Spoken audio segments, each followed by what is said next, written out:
할렐루야. 이 찬송가는 제가 참 좋아하는 찬양이기도 하고 독일 찬송가입니다. 독일 찬송가이고 이 찬송가의 가사를 쓰신 분은 보네퍼 목사님이신데 히틀러의 나치에 의해서 이제 감옥에 갇히셨다가 사형당하기 얼마 직전에 편지 겸 기도 겸 해서 쓰신 내용이 바로 오늘 이 찬송가의 가사입니다. 그래서 이 보네퍼 목사님이 감옥에 갇혀 있을 때 독일 간수들이 그렇게 다 은혜를 받고 감동을 받은 게 마지막까지 너무 평안하고 너무 담대하고 마지막까지 기도하고 감옥에 갇혀서 이제 죽을 날이 점점 다가오는데 그렇게 경건한 모습을 보면서 이 독일 간수들이 다 감동받고 은혜를 받고 또 그 믿음이 후대에까지 계속 전해지고 있다라는 것입니다. 성도 여러분, 오늘 우리에게도 이런 믿음이 있기를 간절히 소원합니다. 오늘 성경에 보니까 예수님께서 여리고에 도착을 하시고 이제 여리고를 지나가시고 여리고를 이제 나가시려고 하는 장면입니다. 여리고에 왜 오셨냐? 여리고가 목적지가 아니라 예루살렘 가시려고. 예루살렘을 왜 가시냐? 십자가 지시러, 고난당하시려고, 죽으시려고, 그리고 다시 부활하시기 위해서 예루살렘으로 가시는 길에 여리고를 지나가시게 되었다라는 것입니다. 근데 이 여리고는 여러분 그 역사가 세계 어떤 도시보다 더 오래된, 이미 예수님 시대의 그 여리고라는 도시의 역사가 수천 년이 된 대단한 도시였습니다.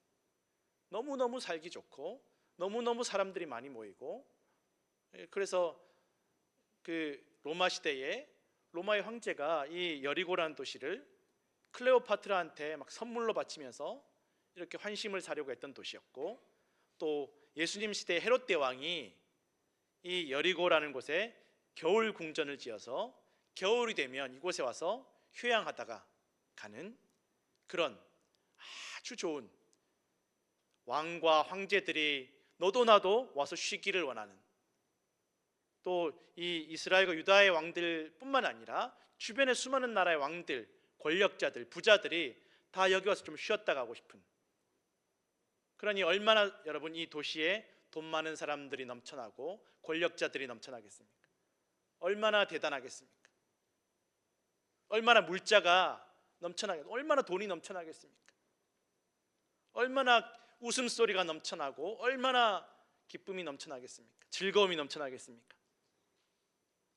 그런데 그렇게 대단한 사람들이 모여있고 그렇게 많은 것들이 있는 그 여리고성에도 어두운 곳이 있었습니다. 바로 오늘 성경에 나오는 앞이 보이지 않는 맹인 거지 바디메오가 길거리에서 구걸하고 있었다라는 것입니다. 누군가에게는 지상 낙원이 따로 없는데 누군가에게는 너무 즐겁고 해피하고 쉬었다가는 너무너무 향락의 도시, 쾌락의 도시인데 누군가에게는 지옥이 따로 없는, 앞이 보이지 않으니 얼마나 귀가 발달하겠습니까? 다 웃고 떠드는 소리, 즐기는 소리, 즐거운 소리, 그걸 들으면서 나는 지금 비참하게 하루하루 이 구걸해서 먹어야만 살 수 있는 그런 처지가 바로 바디메오입니다. 이따 말씀드리겠지만 이 바디메오는 원래 태어날 때부터 앞이 보이지 않던 사람이 아니라 후천적으로 시력을 잃은 사람입니다. 차라리 처음부터 못 봤더라면 괜찮은데 알죠? 이 여리고의 사람들이 얼마나 화려한지 얼마나 좋은 도시인지 아니까 얼마나 더 괴롭겠습니까? 고기도 먹던 사람이 그 맛을 안다고? 다 아는데 여기가 얼마나 좋은 도시인지 얼마나 아름답고 좋은지 사람들이 얼마나 즐겁게 노는지 다 아는데 이게 다 들리니까 이 바디메오가 구걸하면서 얼마나 괴롭겠습니까? 지옥도 이런 지옥이 없다라는 것입니다.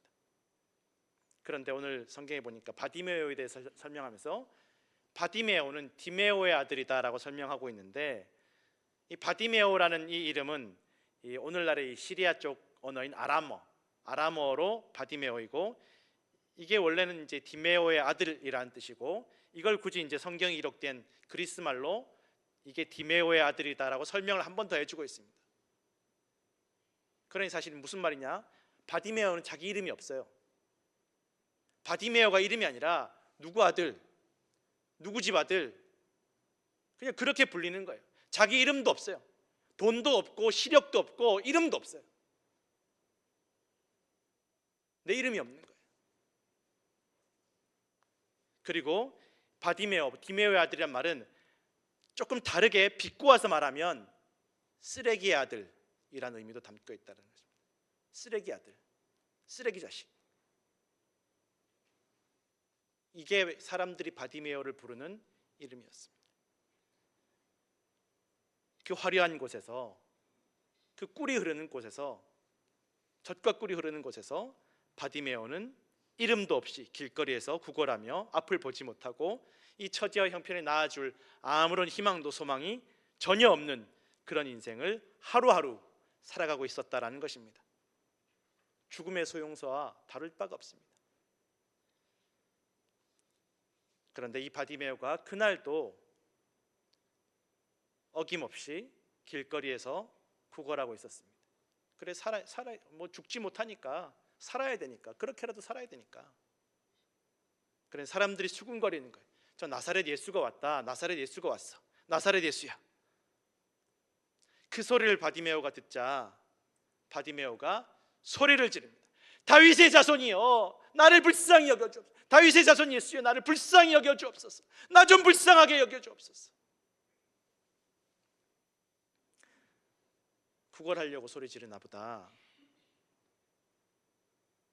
그런데 사실은 이 바디메오가 이렇게 다윗의 자손 예수여라고 소리질러 부르짖는 것이 사실은 대단한 것입니다. 왜냐하면 예수라는 이름은 사실 굉장히 유대인들이 흔한 이름입니다. 이게 구약성경의 여호수아라는 이름과 똑같은 거예요. 이게 그냥 언어에 따라서 여호수아라고도 하기도 하고 예수라고 하기도 하는데, 그 여호수아라는 이름, 예수라는 이름이 유대인들은 굉장히 흔해요. 마치 한국 사람에게 영수, 철수 뭐 이러는 것처럼 흔한 이름이에요. 사람들은 수많은 예수들 중에 저 나사렛 출신 예수, 하고 많은 사람들 중에 저 나사렛 출신 예수, 나사렛 목수의 아들, 그냥 그렇게 구별지어서 불렀다라는 것입니다. 그런데 그 수많은 사람들 중에 나사렛에서 올라온 그 예수라는 이름이 바디메오에게는 특별한 이름이 되었습니다. 특별한 사람이 되었습니다.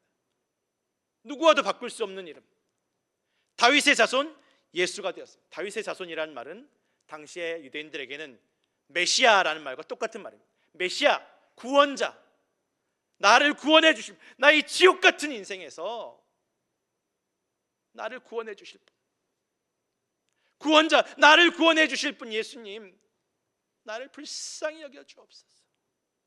나를 불쌍히 여겨 주옵소서. 그렇게 소리 지르고 있다는, 다 사람들이 다 저 수많은 예수들 중에 나사렛 예수라고 수군거리는데, 이 바디메오는 구원자 예수여, 나를 불쌍히 여겨 주옵소서.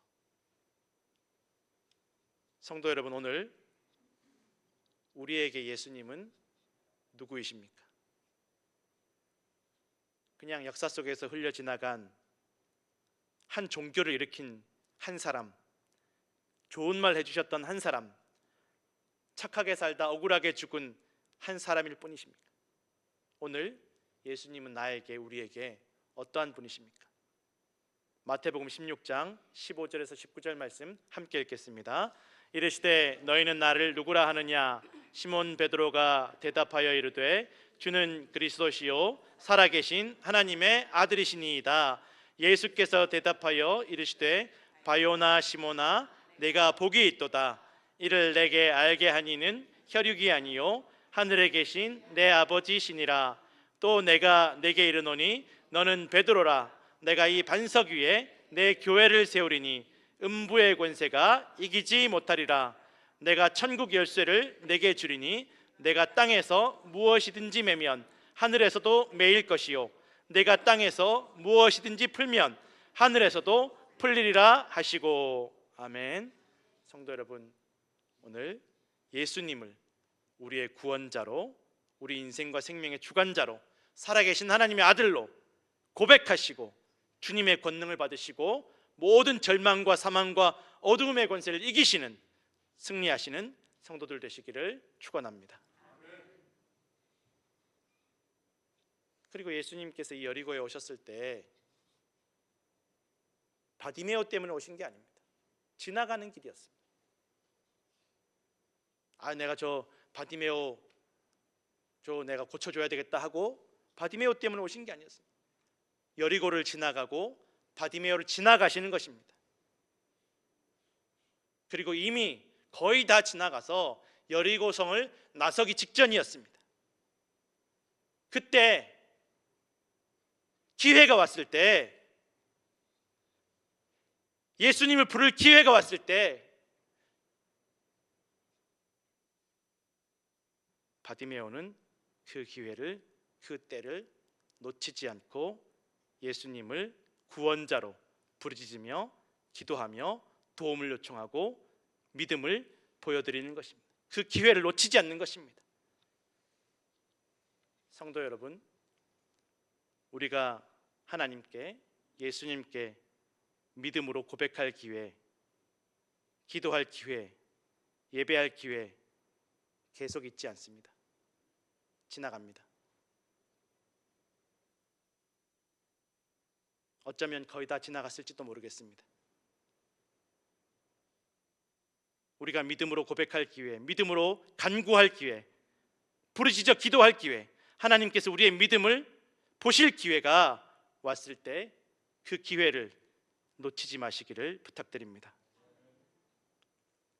바디메오는 그 기회를 놓치지 않고, 그 때를 놓치지 않고 예수님을 간절히 부르짖고 믿음으로 고백할 때 많은 사람들이, 주변에 많은 사람들, 대부분의 사람들이 야, 바디메오 저 믿음 좋다, 바디메오 더 크게 불러라 라고 박수 쳐준 것이 아니었습니다.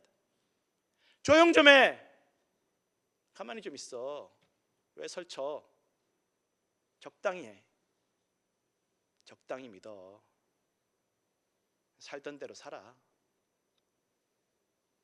뭘 소리 질러, 구걸이나 해.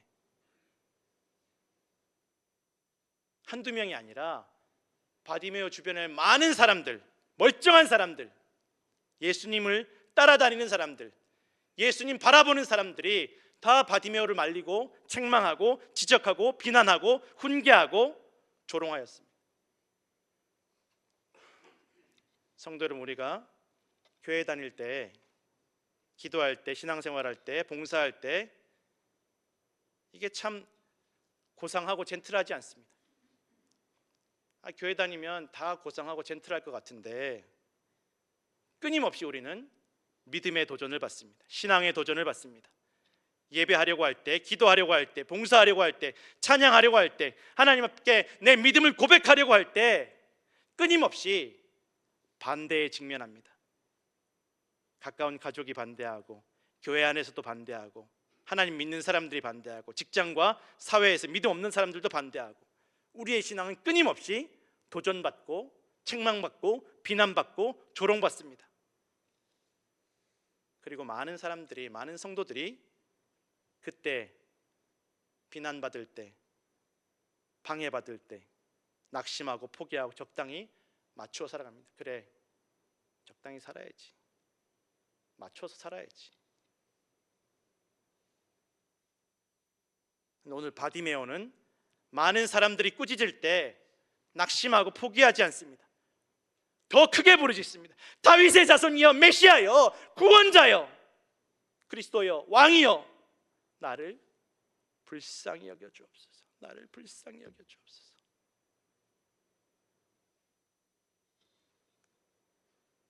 나를 불쌍히 여겨 주옵소서.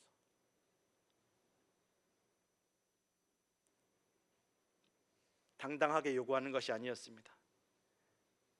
예수님께서 당연히 바디메오의 요구와 부르짖음을 들어주시는 것이 아님을 알기 때문에 더 부르짖어서 나를 불쌍히 여겨달라고 부르짖고 있는 것입니다. 성도 여러분, 우리 문제가 아무리 절박하다고 한들 우리가 하나님께 당당하게 요구할 처지가 아님을 우린 늘 기억해야 된다는 것입니다. 우린 하나님께 맡겨놓지 않았습니다. 하나님께서 그저 우리를 사랑으로 불쌍히 여기시고 은혜를 베풀어 주셔야 하는 것입니다. 이것이 기도와 신앙생활의 바른 마음가짐임을 기억하시기 바랍니다. 왜 내가 기도하는데 안 들어주십니까? 왜 내가 이렇게 어려운데 왜 내 문제 안 풀어주십니까? 따지는 것 아닙니다. 바디메오는 이것을 알기 때문에 주변의 수많은 반대와 방해에도 불구하고 오히려 사람들이 말려도 포기하지 않고 예수님을 향해 부르짖을 수 있었습니다. 그리고 예수님께서 주변 사람들에게 바디메오를 꾸짖던 그 사람들에게 오히려 바디메오 불러와라, 데리고 와라 라고 말씀하십니다. 그러자 그렇게 바디메오 말리고 책망하고 가만 좀 있으라고 하던 그 사람들이 바디메오에게 안심하라, 예수님께서 부르신다, 갑자기 확 바뀌어버립니다. 가만 좀 있으라고, 나서지 말라고, 시끄럽다고 막던 사람들이 안심하라고 예수님께서 부르셨다고. 여기서 안심하라라는 말은 힘내라, 힘내, 잘하고 있어, 힘내 라고 격려하는 말입니다. 예수님 한마디 하시니까 완전히 바뀌어버리는 것입니다. 그렇게 가로막던 사람들, 반대하던 사람들이 오히려 바디메오를 격려하고 바디메오를 주님께로 더 가까이 데려가는 사람들이 되었다라는 것입니다.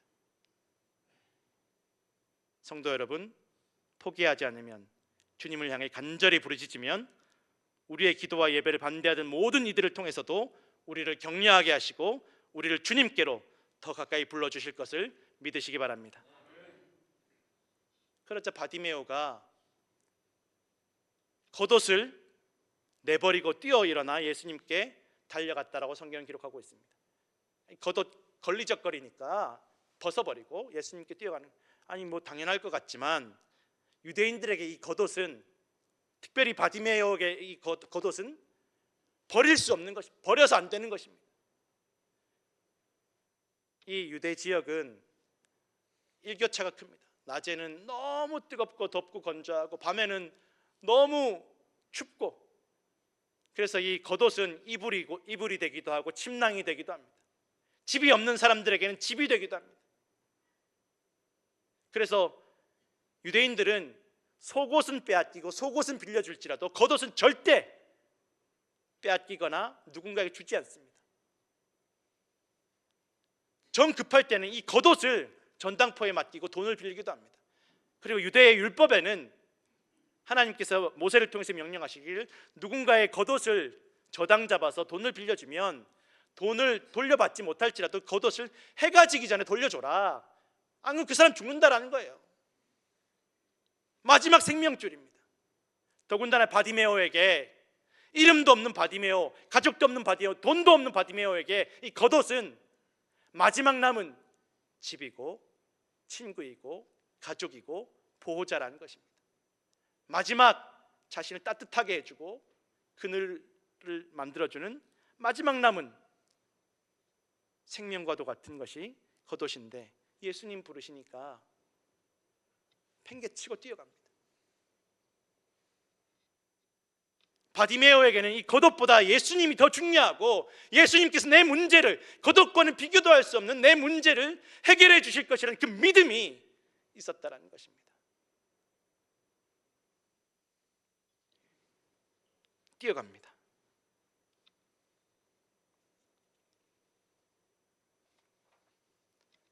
예수님께서 바디메오에게 그렇게 다 내려놓고 뛰어온 바디메오에게 물어보십니다. 너에게 무엇을 해줄까? 너 무엇을 원하니?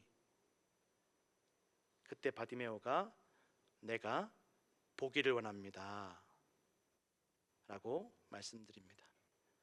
당연히 맹인이니까 보기 원한다라고 말할 수 있겠지만, 사실 현실적으로는 거지이고 앞을 못 보는 맹인인 바디메오가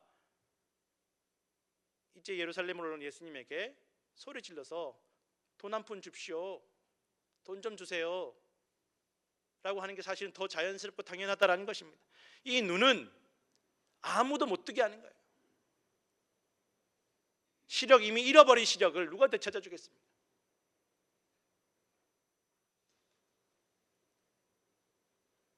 그런데 바디메오의 그 믿음이 있었습니다. 예수님께서 내가 잃어버린 이 시력 다시 회복시켜 주실 수 있다. 보게 해달라는 이 말, 보기를 원합니다라는 이 말에는 회복시켜 달라는 의미가 담겨 있습니다. 다시 보게 해달라는 의미가 담겨 있다라는 것입니다. 원래 옛날에 보았다라는 것입니다. 예수님께서 여리고에 오시기 전에 무슨 일이 있었냐면 마가복음 10장 32절부터 보면 예수님이 이제 예루살렘으로 고난 받으시기 위해서 십자가에 달리시기 위해서 그리고 부활하시기 위해서 올라가시는 길에 사람들에 앞서서 사람들을 이끌고 걸어가시는데 제자들에게 먼저 말씀하십니다. 내가 이제 예루살렘에 가면 대제사장과 서기관들에게 넘겨져서 그들이 나를 죽이려고 할 것이다. 나 고난받을 것이고 채찍에 맞을 것이고 침뱉음 당하고 십자가에 매달려 죽을 것이다. 그러나 사흘 만에 다시 살아나리라. 죽음과 부활에 대해서, 구원에 대해서 예수님께서 제자들에게 말씀하셨는데 이 말을 들은 제자들이 무슨 생각을 했는지 잘 모르겠어요. 예수님 소원이 있습니다. 마치 바디메오가 예수님 앞에 서 있는 것이 아니라 이 예수님이 제자들에게 물어보십니다. 뭔 소원? 내가 무엇을 해줄까? 마치 바디메오에게 물어보시듯이 내가 너희에게 무엇을 해줄까? 무슨 소원이 있냐? 제자 중에 2명이 세베대의 아들 야고보와 요한이 말합니다. 주님, 영광 얻으시면 한 명은 예수님 왼쪽에 한 명은 오른쪽에 예수님 최측근이 되게 해주세요. 우리 권력을 누리게 해주세요. 지금 예수님이 고난받으러 올라가신다고 죽었다가 부활하실 것이라고 말씀하시는데 이 제자들은 다르게 받아들인 것 같아요. 그냥 적당히 좀 어려움 겪고 왕이 될 거라고 그렇게 생각한 것 같습니다. 예수님이 무슨 말씀을 하시건 예수님 말씀에는 관심이 없고 내가 믿고 싶은 것, 내가 갖고 싶은 것, 내가 되고 싶은 것에만 관심을 기울이며 예수님에게 당당하게 요구하는 거예요. 예수님 소원이 있어요. 나 이거 들어주셔야 돼요. 예수님께서 2 제자들에게 너희는 지금 너희가 뭔 말을 하는지 모른다. 정신 차려라. 내 왼쪽과 오른쪽에 앉는 것은 내가 결정할 것은 아니지만 너희가 나와 함께 고난을 함께 당할 것이다 라고 이야기하십니다. 제자들은 너무 당당합니다. 예수님 저 이제 예루살렘에 가시면 저 로마를 뒤집어 엎고 왕이 되실 거야. 권력을 잡으실 거야. 예수님께서 제자들이 세상 사람들이 다 권력 잡으면 다 휘두르려고 하는데 너희도 지금 권력 휘두르려고 나한테 그 자리 요구하는구나. 그러나 인자가 온 것은 섬김을 받으려고 온 것이 아니라 섬기려고 하고 자기 목숨을 많은 사람의 대속물로 주려고 왔다라고 말씀하신다라는 것입니다.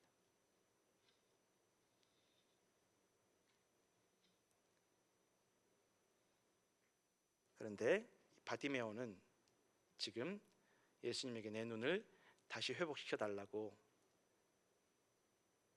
예수여, 구원자이신 예수여, 나 다시 보고 싶습니다.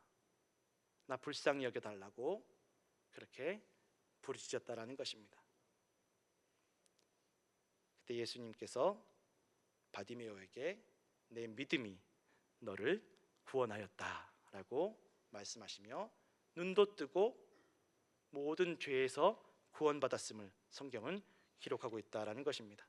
끝까지 바디메오는 자기의 절망적인 처지, 이 지옥 같은 현실에서 포기하지 않고 언젠가 내가 눈을 뜰 수 있을 것이라는 그 믿음을 가지고 살아왔고 예수님께서 오셨을 때 다른 사람들은 다 그냥 나사렛 예수라고 부르지만 나에게는 구원자가 되실 것, 내 눈을 뜨게 해주실 분이라고 믿고 간절하게 불렀다라는 거예요. 누가 무슨 말을 해도, 누가 방해를 하고, 누가 나를 가로막아도, 누가 나를 손가락질해도 예수님께 부르짖어 간절히 더 크게 기도했다라는 것입니다. 빅터 프랭클이라는 유대인 정신과 의사가 있습니다. 이분은 2차 대전 당시에 유대인으로 1942년에 수용소로 끌려갔습니다. 그리고 3년 동안 무려 4군데의 수용소를 거쳐서 마지막 아우슈비츠 수용소에 끌려갑니다. 많은 유대인들이 이 수용소에서 죽어갔습니다. 처형당해서 죽고 가스실에 들어가서 죽고, 그렇게 나치에 의해서 처형당해서 죽는 사람들뿐만 아니라 스스로 자살하는 사람들도 많았었고, 희망을 찾지 못해서, 그리고 자살은 못하지만 시름시름 스스로 결국 죽어가는 유대인들도 그렇게 많이 보았다라는 것입니다. 이 빅터 프랭클이라는 분이 그렇게 수많은 유대인들, 수용소에 갇혀있는 유대인들을 관찰하면서 딱 알게 되더라는 거예요. 아, 저 사람 죽겠다. 나치가 처형하는 거야. 무작위로 데려다가 처형하니까 알 수 없지만 시름시름 자살을 하든지 시름시름 죽어갈 사람은 딱 보인다라는 거예요. 이 수용소 안에서 보통 이 담배가 돈처럼 이렇게 거래가 되는데, 대부분의 사람은 이 담배가 생기면 한 끼라도 더 먹고 싶어서 배가 고프니까 수프랑 바꿔 먹는다라는 거예요. 배고프니까, 살아야 되니까. 그런데 어떤 사람은 바꿔 먹지 않습니다. 그리고 끝까지 다 담배 피워버립니다. 그러면 이 의사가, 이 빅터 프랭클린 의사가 딱 알겠다. 아, 저 사람 죽으려는 거구나. 죽겠다 저 사람. 밥 먹지 않습니다. 담배 피웁니다. 아, 죽으려고 저러는구나. 식사도 하지 않고 채찍으로 때려도 일어나지 않고 눈도 초점을 잃어버리고 자기가 똥을 싸고 그 위에 그냥 누워있는 거예요. 움직이지 않습니다. 그러면 금방 죽더라는 거예요. 나치에게 처형당하기 전에, 가스실에 끌려가기 전에 자기 스스로 죽더라는 것입니다. 그리고 어떤 사람은 전쟁이 언제쯤 끝날 것 같아. 내 생각에는 이때쯤 전쟁이 끝나야 되고 끝날 것 같아. 혼자 날짜를 정해놓고 막 희망을 가지고 살아가는 거예요. 근거도 없이. 그러다가 자기가 정해놓은 그 날짜, 자기가 생각한 그 날짜가 다가올수록 전쟁이 끝날 기미가 보이지 않으면 그때부터 이 사람이 시름시름 알아가더라는 거예요. 막 드러누워서 아무것도 못하고 죽어가더라는 것입니다. 그리고 자기가 정해놓은 날짜, 자기가 생각했던 그 날짜에 전쟁이 끝나지 않으면 그 다음날 죽더라는 거예요. 그래서 이 빅터 프랭클이라는 분이 깨달은 것이, 사람이 마음이 무너지고 정신이 무너지면 육체도 무너지고 생명도 다 망가지게 되는구나 라는 것을 깨달았다는 것입니다. 인생의 의미와 희망을 잃어버린 사람들은 이 수용소 안에서 살아도 산 것이 아니고 짐승처럼 살다가 그렇게 누가 죽이기 전에 스스로 죽더라는 것입니다. 이 빅터 프랭클이 자기가 수용소에서 죽을 수도 있었지만, 10중 8구 죽겠지만, 그럼에도 끝까지 살아남고 견뎌서 나중에 구원받을 수 있었던 그것 중에 하나가, 자기는 포기하지 않았다. 왜냐하면 자기가 이 수용소에 들어오기 전에 연구하던 연구가 있는데, 그 연구 내가 나갈 수 있을지 없을지 모르겠지만 나가게 되면 내가 반드시 이 연구를 끝내야 되겠다라는 그 소망과 의미를 품고 목표를 가지고 견뎠다라는 것입니다. 마치 바디메오가 내가 언젠가 다시 눈을 뜨게 될 것이라는 그 희망을 가지고 포기하지 않는 것처럼 이 빅터 프랭클도 포기하지 않았다. 나 이거 연구 끝낼 거야. 또 이 수용소 나가서 이 연구 반드시 끝낼 거야. 그리고 1945년 미군에 의해서 구원받았다라는 것입니다. 성도 여러분, 이번 수요일부터 사순절이 시작됩니다. 예수님 고난이 또 고난으로 향하는 사순절이 시작됩니다. 예수님께서 이제 고난 받으시기 위하여 예루살렘으로 가시는 그 여정이 시작되고 있습니다. 예루살렘에서 하나님 말씀에 순종하기 위해서 걸어가시는 그 길에 억울한 누명을 뒤집어쓰고 잡혀서 모욕당하고 고통당하고 죽임당하시고 부활하실 것을 말씀하십니다. 나를 위해서, 우리를 위해서, 세상을 위해서 생각만으로도 고통스러운 그 길을 걸어가시며 또한 부활의 소망을 품고 포기하지 않으시고 끝까지 견뎌내십니다. 성도 여러분, 오늘 우리는 어떤 마음과 생각으로 이 사순절을 지내시겠습니까? 예수님 따라가시겠습니까? 예수님의 두 제자들처럼 칭찬받고 남들 위에 올라서고 남들 위에 권세 부리기 위해서 그 너무 당연하게 예수님께 요구하는 제자들처럼 그렇게 따라가시겠습니까? 아니면 바디메오처럼 수많은 어려움과 반대와 장애물에도 불구하고 낙심하거나 포기하지 않고 예수님께 믿음으로 부르짖고 더 크게 부르짖고 문제를 해결하고 구원받고 예수님과 함께 예루살렘으로 올라가시겠습니까? 이사야 55장 6절에서 9절 말씀 함께 읽겠습니다. 너희는 여호와를 만날 만한 때에 찾으라. 가까이 계실 때에 그를 부르라. 악인은 그의 길을, 불의한 자는 그의 생각을 버리고 여호와께로 돌아오라. 그리하면 그가 긍휼히 여기시리라. 우리 하나님께로 돌아오라. 그가 너그럽게 용서하시리라. 이는 내 생각이 너희의 생각과 다르며 내 길은 너희의 길과 다름이니라. 여호와의 말씀이니라. 이는 하늘이 땅보다 높음같이 내 길은 너희의 길보다 높으며 내 생각은 너희의 생각보다 높음이니라. 아멘. 성도 여러분, 하나님 찾을 때입니다. 예수님을 그리스도로, 구원자로, 메시아로 부르짖어 기도할 때입니다. 나를 불쌍히 여겨달라고 겸손히 엎드려 기도할 때입니다. 하나님께 돌아갈 때입니다. 성도 여러분, 이 사순절에 믿음으로 바디메오처럼 구원받으시고 예수님 따르시는 성도들 되시기를 간절히 축원합니다.